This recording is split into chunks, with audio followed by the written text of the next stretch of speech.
adigoon dhakhtar ahayn baa isdhakhtareeyaa dadaan mucallin ahaynoo mucallin iska dhiga qofaan dhakhtar ahayn oo dhakhtar iska dhiga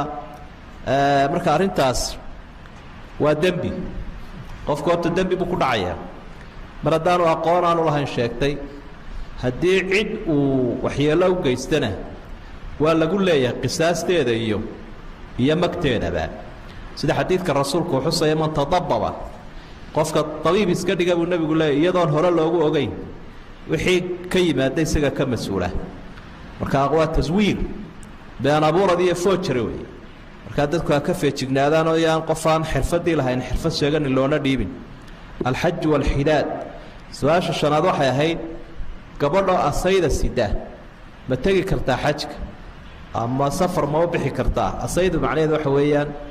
waa hangafti gabadhii laga dhintay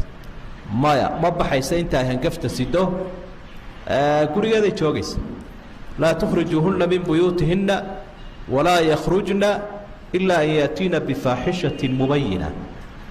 suuratu alaaq ilaahay wuxuu ku yidhi dumarkaa ciddo tirsanaya ama asayda ku jira iyaguna gurigayay ka bixin macnaa yay safre idinkuna ha ka saarina sidaas weeye markaa wakti kalunbay iska sugaysa wallahu aclam